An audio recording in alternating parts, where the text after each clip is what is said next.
Just make sure you give him credit for all that stuff, and then you're not plagiarizing. So you could read the entire book if you want to. Just say, this is not my book, it's his book. Right. Of most of the information, I'll do a precursor. Most of this information is based on this book called Why Don't We Listen Better? And it's one of my books for my classes. I'm in my first class at Liberty University Online. I'm studying pastoral counseling. And this is one of the books that they think is really important to get you started learning pastoral counseling. And so I think it's a really good one. So today we're going to talk a little bit more about why we should listen, be better listeners, and how we can do that. And like I said, most of the ideas come from this book, and then I've kind of looked up a few scriptures. It's not going to be super in-depth Bible teaching today, but I was trying to look for a few scriptures that can show kind of the importance of listening and being a good listener. So we'll go over that too. I'm going to share my PowerPoint screen. Okay, my brain just went brain dead. Can you show me? Share. This one? This one. Okay. And we've got all the chats over there. Okay. And there we go. Is it sharing this whole thing? I think so. You guys can see that, right? Is it in presentation mode? I love the title. That's awesome. What? Yeah. I'm making sure it's doing. Okay, there it goes. All right. So, one of the reasons I wanted to share this is because I feel like a lot of us think that we are good listeners, but we're not. And I know this because I personally have this issue that I think I'm going to be good at listening and that I'm a good person to talk to when you're dealing with something, but I know I get into it and I start trying to give advice or thinking of other stuff to talk about to help, and it's not actually helping because I'm not being a good listener. Sometimes we do this thing, instead of listening, we sometimes do this thing called ritual listening, and Peterson talks about it in this book. He says, I never heard a term for it, but he talks about it. It's a communication trap. It's something that you can get stuck in that actually keeps you from actually listening. And so it looks like you're listening. You're sitting there, you act like you're tracking with somebody, but you're already formulating what you're going to say next in your head instead of really following what the other person is saying. So that's called ritual listening. And you may even, if you're in a more tense situation, you may be listening to some of their points to try to push back on them, to be coming up with arguments, basically, and using their own points against them, which is really bad listening. But hey, Laura, we're actually seeing the presenter's mode. Okay. So we're seeing, like, what the next slide is and any notes and stuff like that. Okay, presentation. You'd have to and then hit share and that stop share button real quick. Okay. Oops. Stop share. And do it again here. Okay. And then Okay. Okay. Now is it? Yeah, that's better. I'm gonna go. I forgot to go to slide 2 because I could see it on there. I'm sorry. I'm not used PowerPoint a whole lot.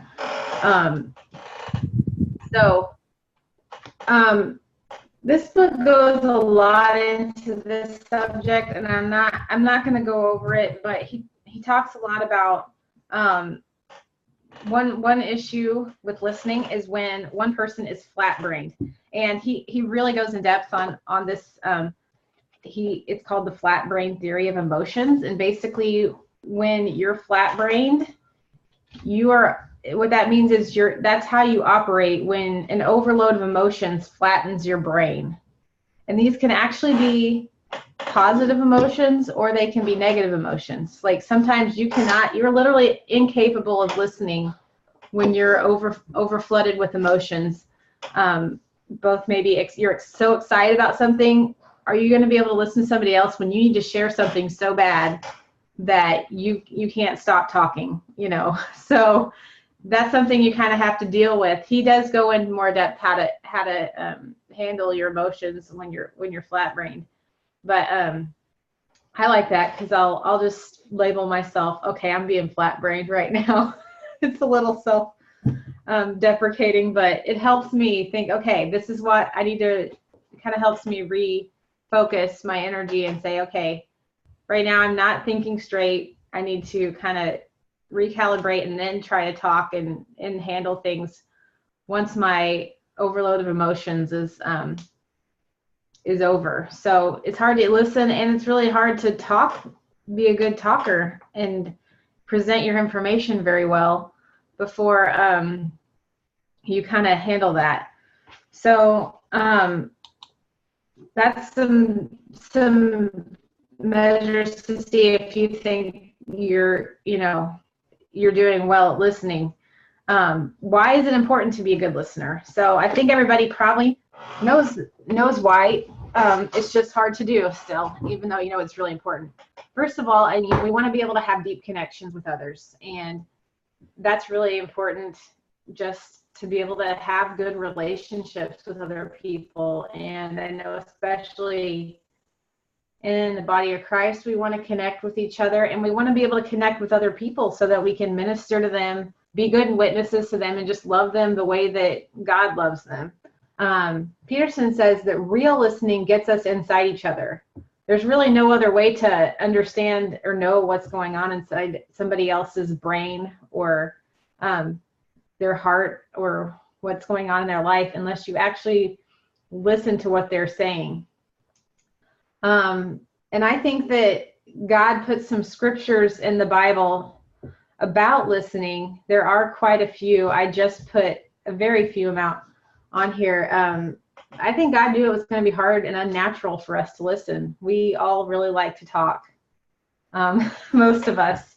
I know some people that are naturally good listeners, and man, they really have a gift, because most of us, including myself, really enjoy talking, and God knows that that's hard for us because we kind of naturally are, we have our own agenda and we want to talk about that, and we hear what we want to hear.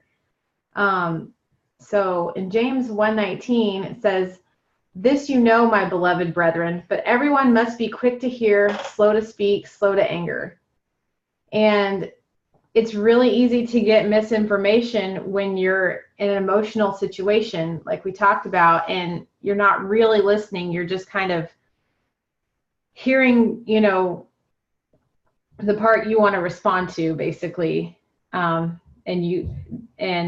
that's not really the wise way to handle it.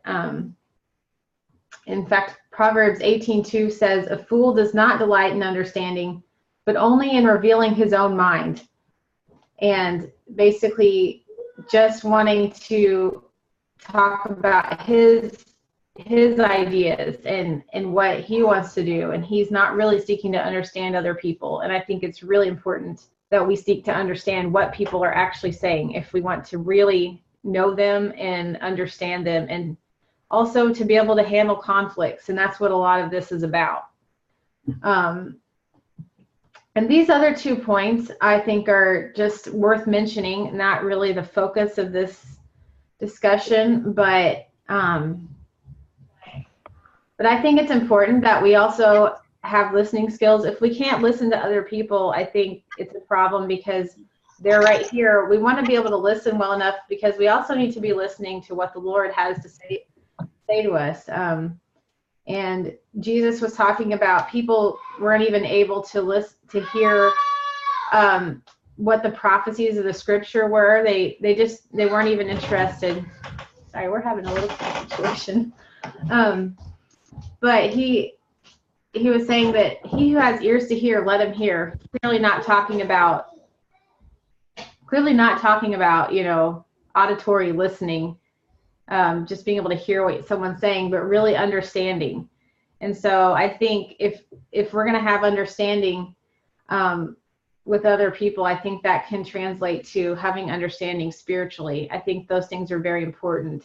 And also Proverbs 19:20, listen to advice and accept instruction that you may gain wisdom in the future. And also being open to other people's ideas and listening to wisdom that God's given you. There are a bunch of Proverbs about listening to your parents' instruction and other people that are in authority over you. They have more wisdom than you. And especially, so I think it all kind of goes together there. We could do a whole other topic about when you're listening, you're obeying what God's telling you to do. But I think it's really important to develop those listening skills, even in those situations as well. And I think that can go hand in hand, being able to listen to other people. So here's how a conversation can go. Peterson talks about communication balancing. He found that what worked better when he was talking to people was kind of trying to balance the conversation. I think this is really, really common sense, and I think most people intuitively know it's supposed to work like this, but I think a lot of people don't. Some people don't have enough self-awareness, so maybe be kind of more in tune with how the conversation's going, and if you have a hard time with that. So he suggests first you listen for a while.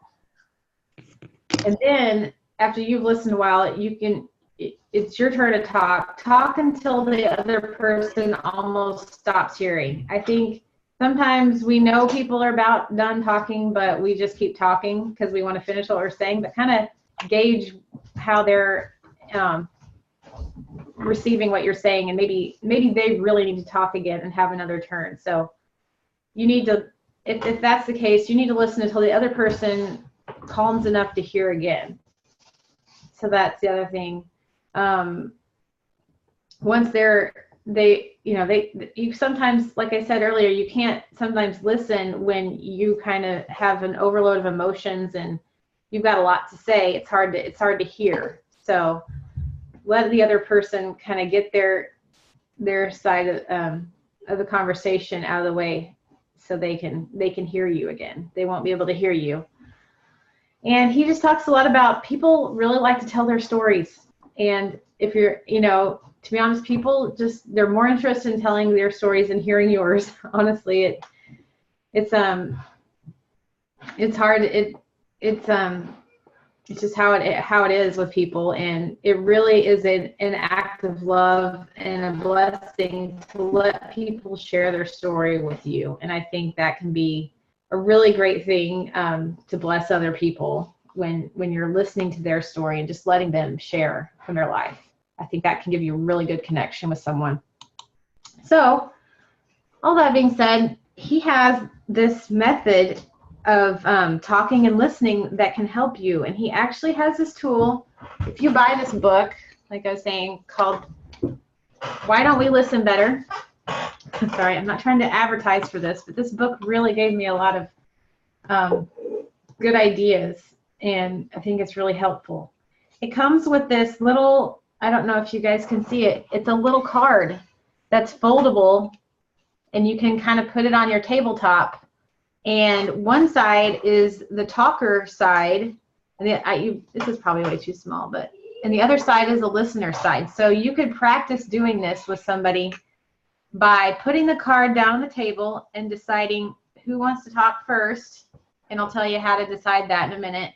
And you can have the talker side facing you and the listener side facing the other, and you guys can practice. And when you're done with your talking turn, you can flip the card around and it'll tell you how to be a listener, and you can have your turn listening, and the other person will talk, and they'll tell them how to talk on the other side. So I think it can be a really good, helpful thing if you're practicing listening to use one of these Talker Listener Cards. And if you really want one of those, I can tell you how to get one of those afterwards. But I thought it was a really good idea. I haven't had a chance to practice it much, but I was hoping to get to do that sometime. You want to get a safe friend to practice with is what he says in the book, so that somebody that's actually going to cooperate with the process, or it's not going to be really very productive. So how do you decide, if you're having a conversation like this, how do you decide who needs to talk first? I think this can be especially the most helpful, like if you're talking, and it could be helpful in a conflict situation, or just when you just need to have a conversation about something and you need to decide who needs to go first. The person who is the most bothered is the one that needs to be the talker first. That can mean that you're having, you're most not necessarily bothered negatively, like I'm upset with you, but I have the most I need to get off my chest. So you could be more excited, or whatever. But if you're the one that needs to talk the most, then it's kind of common sense. You be the talker first. And so the talker, their role, the important thing about the talker is that they own the problem. You don't shift ownership to the listener. As a listener, you don't take ownership of their problem and start coming up with solutions for them right away. People, as he says in the book, like, people rarely commit to solutions that other people make for them. You probably had this happen to you in life where somebody else made a whole bunch of suggestions for you because that's what's worked for them, and you keep thinking of reasons why this is not going to work for you. It's because you didn't come up with those solutions yourself. So I think the best thing is to be able to listen and clarify what they're saying, and that can kind of help them come, to their own solutions. But the talker has the responsibility for handling the problem, not the listener.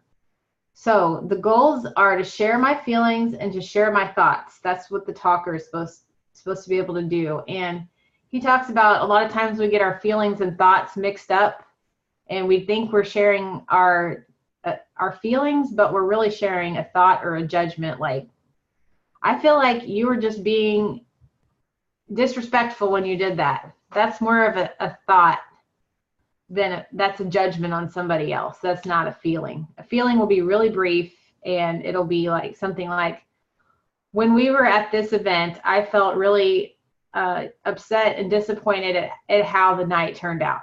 That is sharing a feeling versus a thought. So he goes more into that. So you want to kind of share your gut, kind of feelings from your gut, and then your thought, your perspective, your view of what happened and what you need to talk about. That's how you decide how to distinguish between your thoughts and your feelings. And when you're the talker, you need to share without accusing, attacking, labeling, or judging. And he says, stay out of the courtroom. It's not a courtroom. You don't have to prove that you're right. You need to just be able to share your perspective of the situation. So we're not going to have to prove how bad the other person is to be able to share what's on our mind. So now we're going to go on to the listener part. So if you're going to be the listener, you've got to be calm enough to hear. You got to get your emotions kind of in check. And then you have to realize that I don't own the problem. Like we said before, the listener does not start coming up with solutions right away. You're not really listening if you're coming up with solutions for this person and butting in with it before they even get done talking. You're becoming the talker then. So your goals as a listener are to provide safety and to understand, and that this requires a non-judgmental attitude, and not that we're not discerning about the situation or that we never say anything. And he does talk about you can interject and kind of say what you're feeling if you really need to, if you're unable to listen. But in general, let's actually hear what they have to say before we make a judgment on what they're saying. So in order to do that, I think to clarify a lot, repeating, he has a lot of listening techniques in this book, and one of them is repeat accurately what the person is saying. Repeat back to them what they're saying, and make sure you really heard what they said, or if you are interpreting it wrong first. So it's really important to have a good understanding before you are able to make any kind of judgment on what they're saying. And the challenge is to do this without agreeing. You don't always have to agree with the person. You also don't want to have to disagree with the person, and without advising or defending.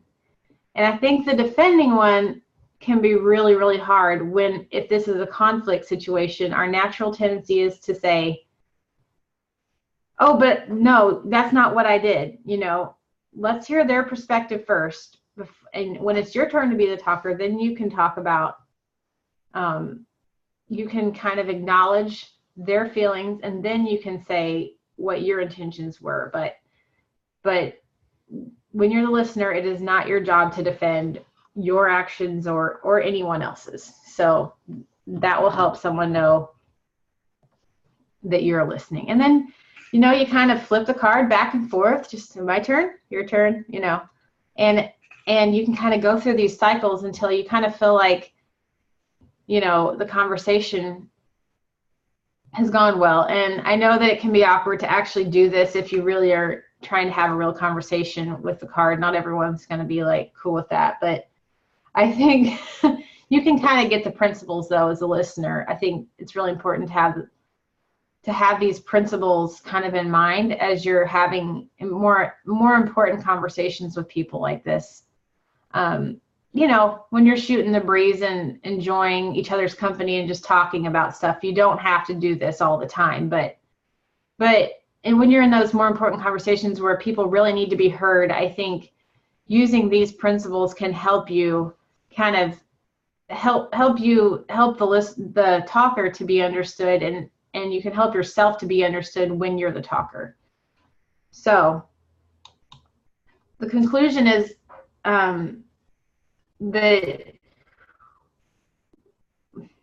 I got a lot of this from his conclusion in this book.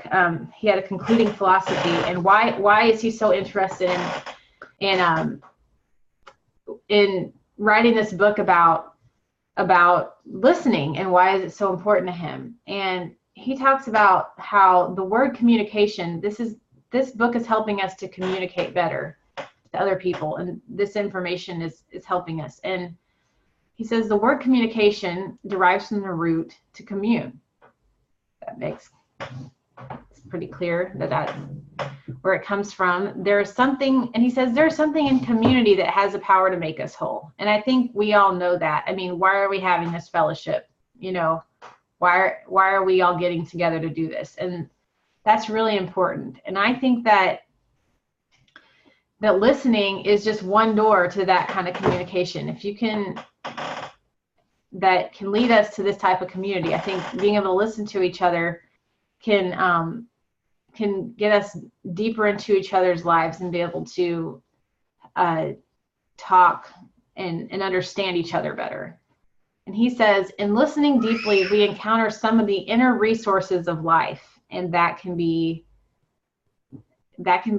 from other people or for yourself. And you can kind of tap into some different ideas that you didn't know that you had, and some solutions even to some issues you may have. By listening, you can really help somebody figure out what they need to do. He says also that listening is an act of love. And it really is. It takes sacrifice to not want to just interject your own ideas into everything, just to listen and let somebody else share what they need to share. And we need to love people because he first loved us, and that's why we're doing this. That's where we get a concept of love from. And one example that I hadn't thought of before is that God actually has listened to us. So this is another way we can love other people. And Psalm 116:2 says, because he has inclined his ear to me, therefore I shall call upon him as long as I live. And I think, that brings us closer to God because he's listened to us. And so when we listen to other people, that can bring them closer to us and help them to be able to connect with us better. And also I think it can bring people to God and show them his love by doing that. And so in listening to others, it is one way that we can return the favor God has given to us, the gift of listening and being heard, because I think Scripture talks so much about how God has heard my prayer. He hears us and he cares for us. So I think that's just one way we can love people and just show them the love that we've been given. And that's all I've got. So thanks, Laura. That was good. Yeah. Lauren, I know I was late getting on, but I caught the tail end of it and I just loved it. I think it's perfect timing. I'm glad you recorded this. I'll listen to the rest of it later. Cool. It reminds me, well, I'm part of a community on Facebook that's related to the business, where there's like 1,500 people in this one group, and there's a lot of sharing and question asking and that sort of stuff that goes on there.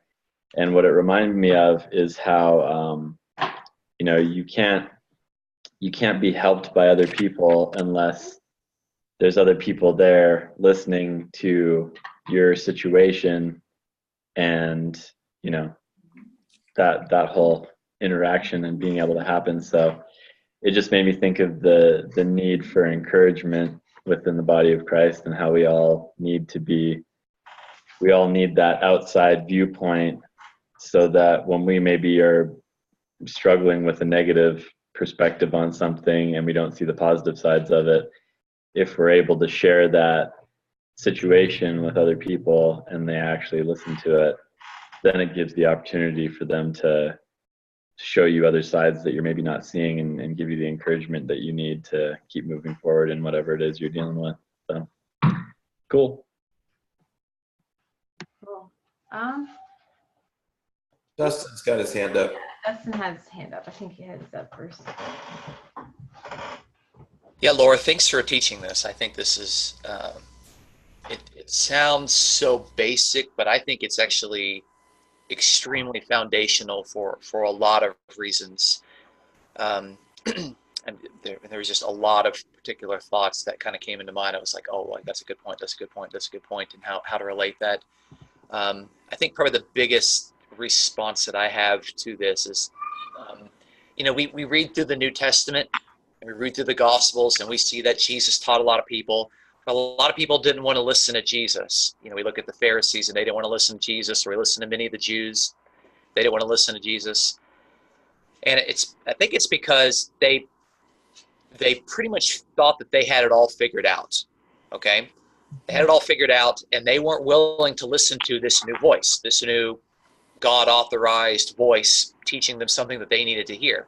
Now, we read those stories and we think, oh, look at how silly they are. They didn't listen to Jesus. If I was there, I wouldn't be like them. Surely I would listen to Jesus. But, I think we have to be very, very careful adopting that attitude, because as soon as we assume that we've got everything figured out, then we're going to shut ourselves off to listening to other people. That's why that James passage is so important, that we need to be quick to listen and slow to speak and slow to anger. God might have some truth that he wants to speak through any one of us at any time to us. And if we assume through some sort of emotion or some sort of pride or some sort of whatever that we've got everything figured out, then, we are flat-brained. I like that analogy. And with that emotion, we're going to shut off listening to other people. I've also noticed in that whole flat brain thing that in talking to some of the people, sometimes I notice that, I try to talk and I try to convince people a particular point, and I'll notice that it is that emotional thing that's going on in their mind that is keeping them from understanding. It's not that I'm unable to explain my point or that I'm not being clear. It's that there's some sort of emotional turmoil that's going on within them that is keeping them from listening to basic, objective facts. And sometimes I've noticed that sometimes that emotion that rises up in people is the emotion of, well, if I accept that this is true, then I have to admit that years of my life I have believed and taught and been a part of something that was wrong. Okay? Mm-hmm. And people have a hard time admitting that. Okay? It takes a very humble person to admit those things. And because of that emotional piece of baggage, you have to understand, for a lot of people, that is very powerful within them, that keeps them from accepting what the person who is talking is trying to say. And so I hope that, for me, it has encouraged me to really listen better, because I don't have everything figured out and I want to learn more. And if I am wrong on something, I need to be open to hearing someone else pointing out where I'm wrong so that I can get it right, because I don't want to be judged for teaching something that's wrong. But also, I think that this should encourage everybody else to be good listeners, because we also don't have everything figured out. We probably have been taught one or two things incorrectly, and we probably have believed one or two things incorrectly. Nudge, nudge, wink, wink. And we got to be open to humbly listening to other people and still listening to the scriptures, and not assuming that that we have already arrived, because we haven't. So anyway, thank you for teaching this. I think it's very important, and I think this is something that anyone can go back and watch this video, 2 or 3 times a year and get a good reminder of it. Thanks, Dustin.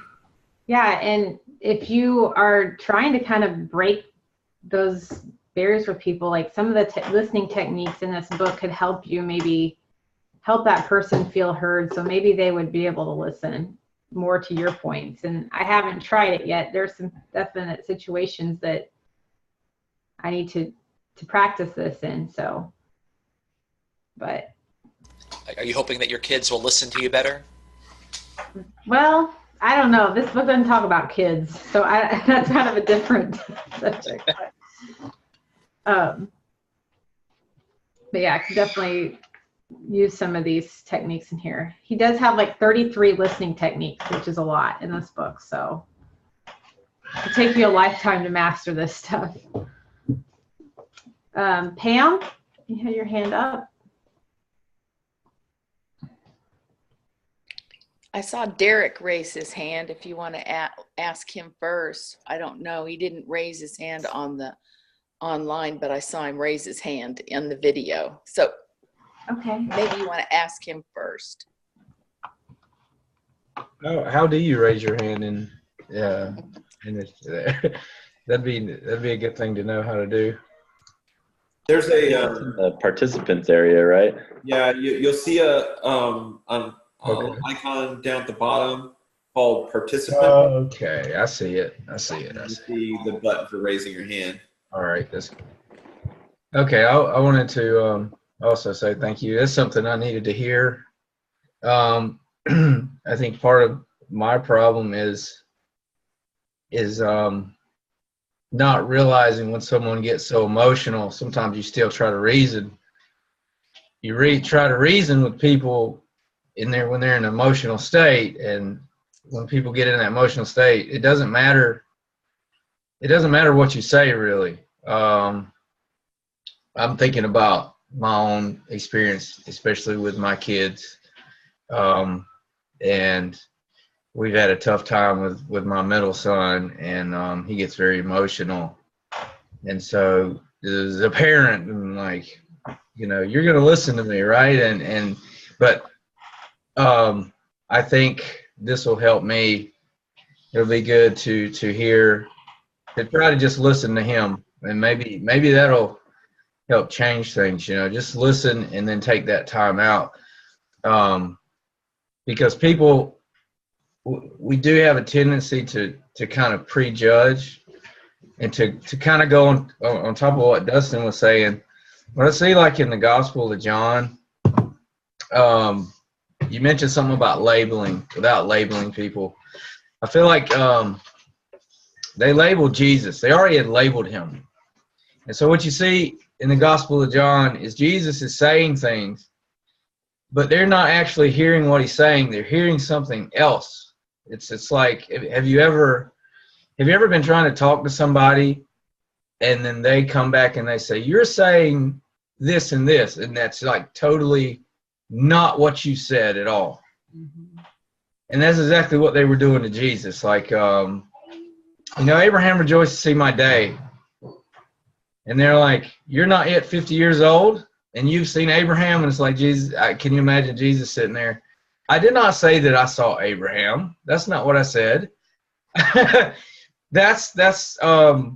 I'm sure everybody's had those experiences when you're trying to talk to somebody, especially who we are, biblical Unitarian, and you try to speak to someone. If you prejudge that person, you don't actually hear what they're saying. You hear what you think they're going to say or something like that. But I have a tendency, I can see that with our own relationships, with our spouses or our children. I can see how we can do that without even really thinking that we're doing it. Like I can see in my own relationship. So it's a really good teaching, and I'm going to go back and listen to it again because it's something I definitely needed to hear and need to practice. So thank you. Oh, thanks, Derek. Okay, is it my turn now? Yeah. I do also think it was a fabulous teaching. Totally something I needed to hear. And a lot of my perspective is introspective on myself. I think I've developed a hard-heartedness towards my certain family members, and I was raised a Catholic, and I am so severely against Catholicism. Just, I don't know. And my sister is a Greek Orthodox, but I have a hard heart towards some of that stuff because in my experience in the last, since I was 25, which was a long time ago, I don't feel like they were ever listening to me. But at the same time, I probably wasn't listening to them. And so in the process, I have developed that hard-heartedness. And I was always the waiting in the wings to just, until they could stop talking, then I would, rush in and deliver my points because that's what I'd been thinking about before they finished talking. So I didn't really hear or get all the information. So I was prejudging them, and I still do that. And I wait. And funny thing is when it's always my family members that I do this to. And I want to make sure that I am, doing what Jesus would want me to do. And that's hard sometimes, not because I don't want to, it's just that I have developed a bad habit. And, but the odd thing is, when in my profession, I was more of a listener and would give advice later after finding out all the detail, so, but for my own family and my friends, I've been terrible. And this kind of just helps me to understand a little bit better what I need to do to, for them. And that's part of loving people, I think. Mm-hmm. Anyway, thank you, Laura. I thought it was excellent. Yeah, Pam. And I think, that's pretty common for it to be harder with your family and friends. I mean, when you're working with people professionally and stuff, like you care about them, right? I mean, just you love people and you want, the best for them, but you're not emotionally invested in in what they're doing. I mean, that doesn't really, affect your personal life if they, don't change or if they aren't listening to what you're saying. It's like their choice, right? But if your family won't listen to you, that's very hurtful, and it does affect you. And so it is really easy to get offended and defensive and upset with them. And it's harder to communicate with somebody that you're risking more by talking to them and sharing with them. So I think that's pretty common. I know it just like it's, you treat your family and friends, you have a harder time treating them as nicely because you're more, you're with them more, you're closer to them, and there's just a lot more involved in that. So you're definitely not the only one that struggles with that.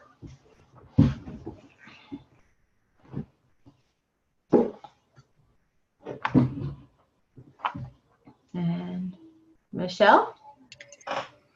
Well, I just wanted to thank you too for the teaching. It was an awesome teaching. I'm a hairdresser, and in my profession, it's so difficult to sit there and, I always try to listen my best, but it's so important just to allow people to do the one thing that I heard in this was to allow people to tell their stories.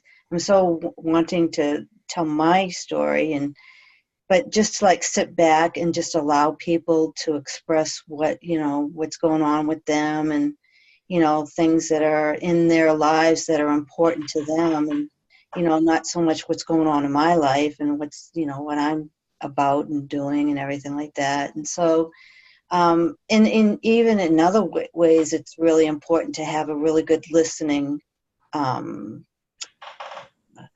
mindset, and that is when I'm trying to do something for someone, a service or whatever. It just really, I find that a lot of times it's helpful to repeat back what I've heard someone say, in order to clarify what it is that they're talking about. Sometimes that's really helpful when you're listening to people. I guess that's the only thing that I would really want to bring up into this conversation, to say, to repeat back to the person what you hear them saying if you're unclear, or even to make sure that they know that you're hearing them and that you're seeing what they say. But this has been really great. It's a really good reminder for me.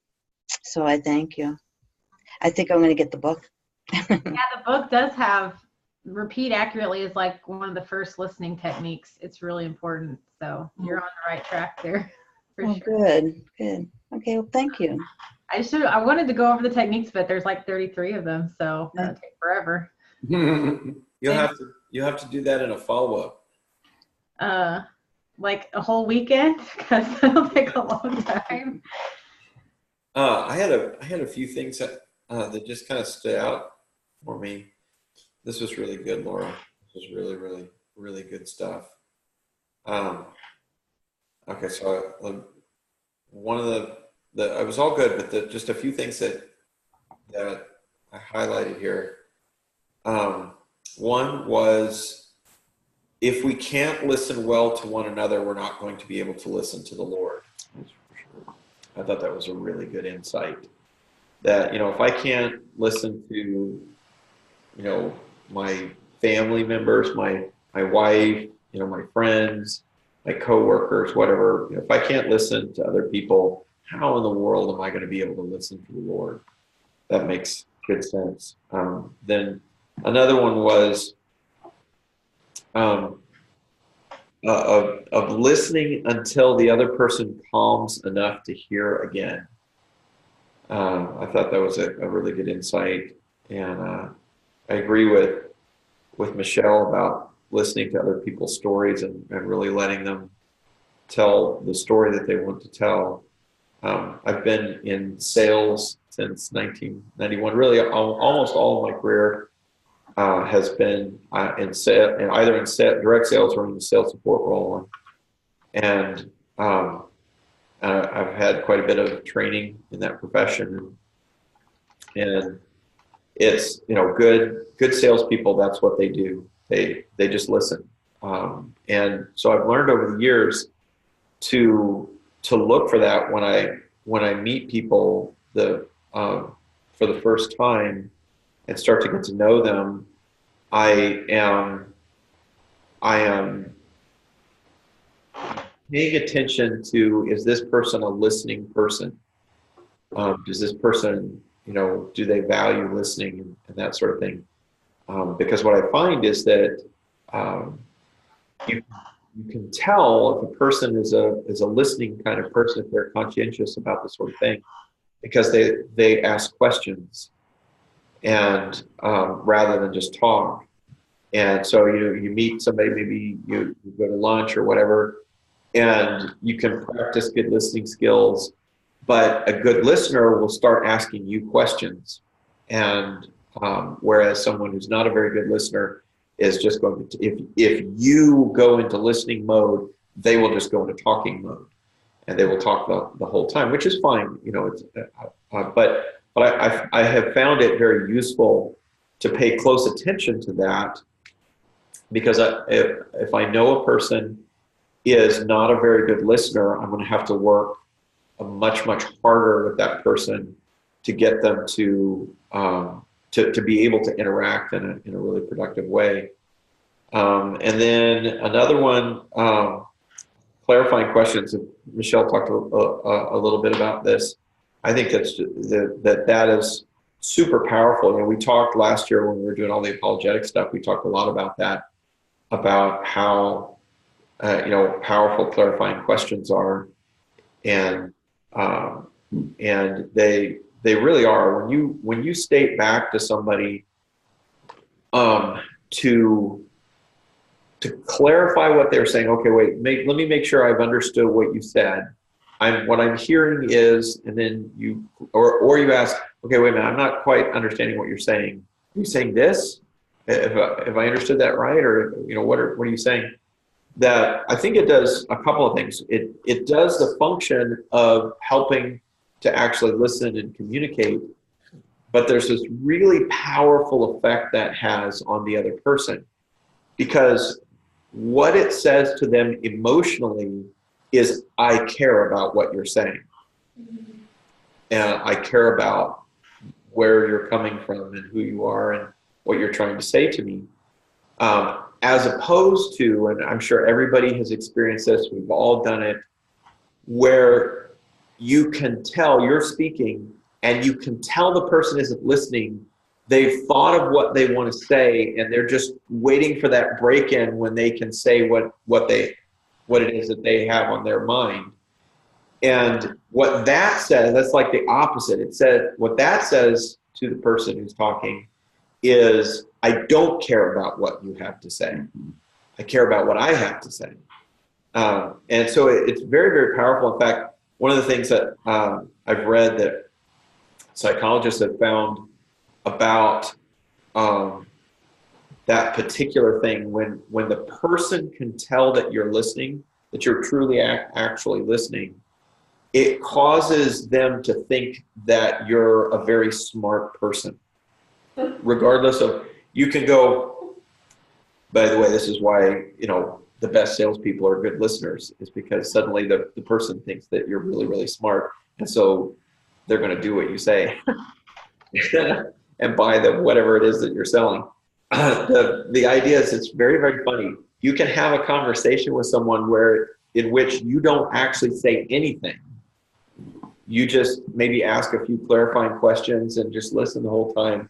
And then they will report to somebody else later how smart you were in that situation, how much you knew, in that situation, even though you didn't say anything, you were just being a good listener. And then just a couple other quick ones here, and then I'll be quiet, because I am a talker. In the conclusion section, I really liked where it said, community makes us whole. I think that's really a powerful insight. And then finally, that listening is an act of love. That really goes back to what I was saying a minute ago, that that it really is an act of love. That when someone's listening to you, you know that that's a sign that they love you, that that they actually care about you. Great stuff, Lauren. Really, really, really cool stuff. Yeah, with the book. Yeah, Lisa said she's going to buy the book. Okay, I was like, maybe I just need to give everyone one of these for Christmas this year. I like Kenny's question. Kenny talked about how he asks a question of people. He says, do you think you could be wrong? And if you were, would you want to know better? With regard to the apologetics, and we were talking about asking people questions. I thought that was really good because that really kind of gets at the core of the issue. Because if the person doesn't, if any of us think that we can't be wrong and that we wouldn't want to know if we were, well, there's not really any further conversation to be had on some things. One of the things that I have found to be really helpful is in being a better listener is really learning to still your mind while you're listening, to be very active in not thinking of things, to say, that kind of thing, but rather really sort of purposefully training my brain to pay attention to what the other person is saying, still my emotions, still my mind, so that I can actually hear what they're saying and not have my own tapes playing in my head. Mm-hmm. Yeah, I was talking to Kenny's dad last night about this stuff, and he said, sometimes when I'm talking to somebody, I will have something that I wanted to say, but I'm like, no, I need to focus on what they're saying and not be trying to remember what I was going to say, but I'll forget it by the time they're done talking because I'm really listening to them. He's like, but I actually think that's a good thing because that means I'm really listening. So I thought that was a good insight because I was like, yeah, but what if I forget what I was going to say? It's like, well, maybe it's not relevant anymore if you're really listening to what they're saying. So I don't know. I thought it was a good point. Yeah.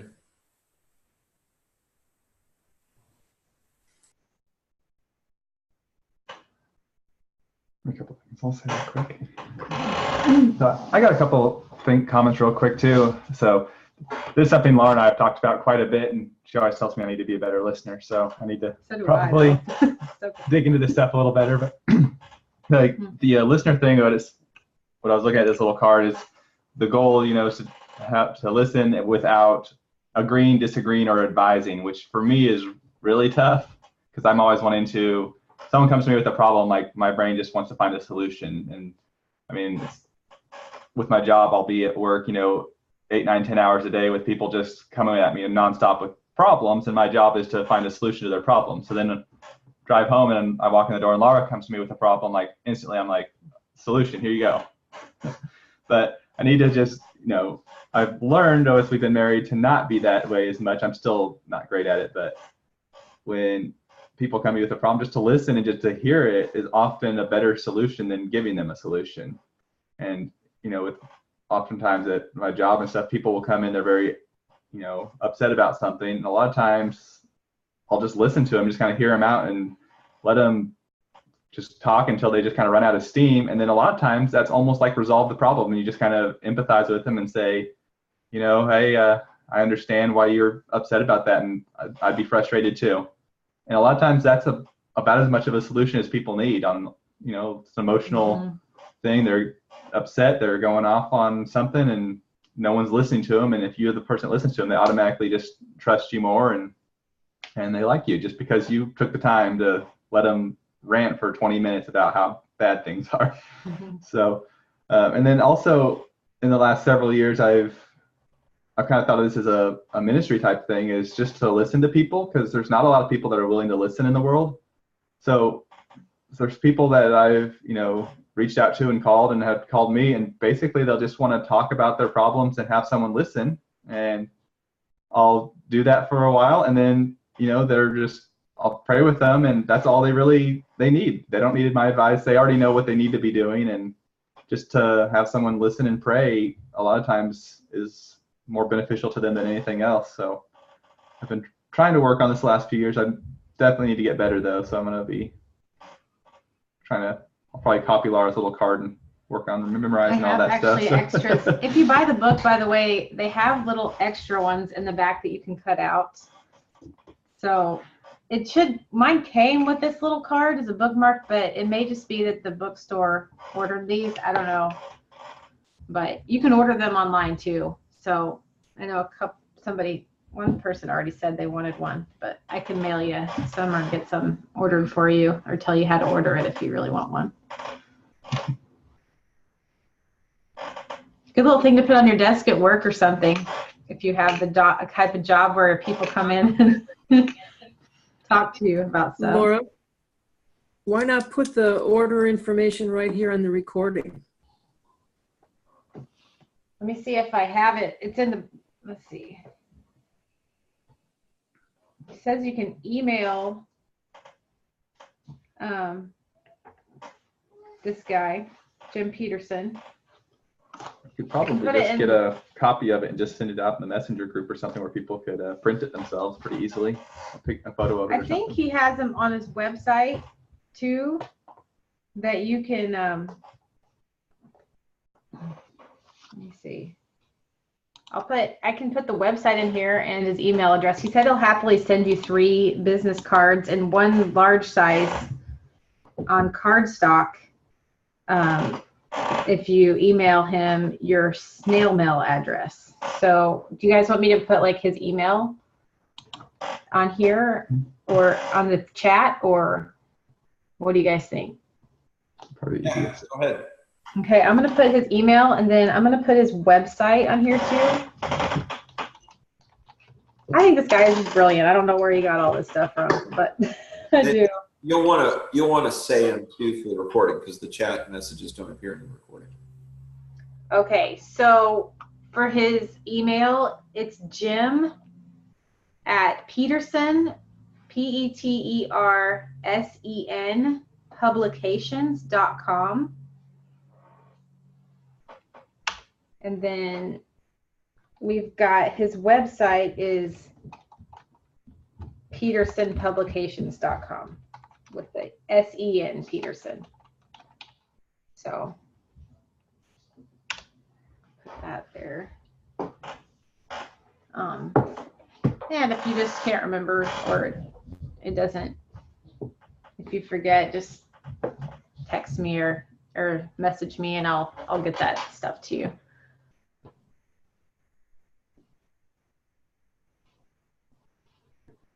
We could also post all the information on the Facebook page. Yeah, I can do That way that. everyone can reference it whenever they want. And Yeah. I suggested that they just take a picture of one of those little cards, post it on the Facebook page. Everyone's got it. They can reference it whenever they want for the next 20 years. I wonder if there's like a download I don't know, or something. But yeah, I can put that on there. Cool. Well, I'm glad everybody was able to get something out of that. I was really blessed to see that.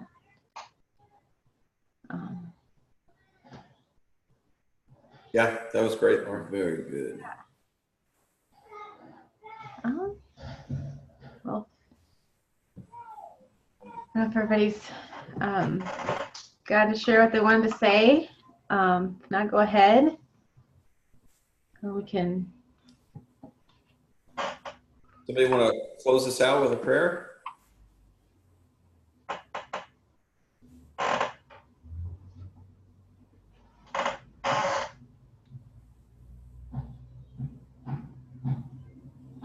I would like to. Go for it, Sarah.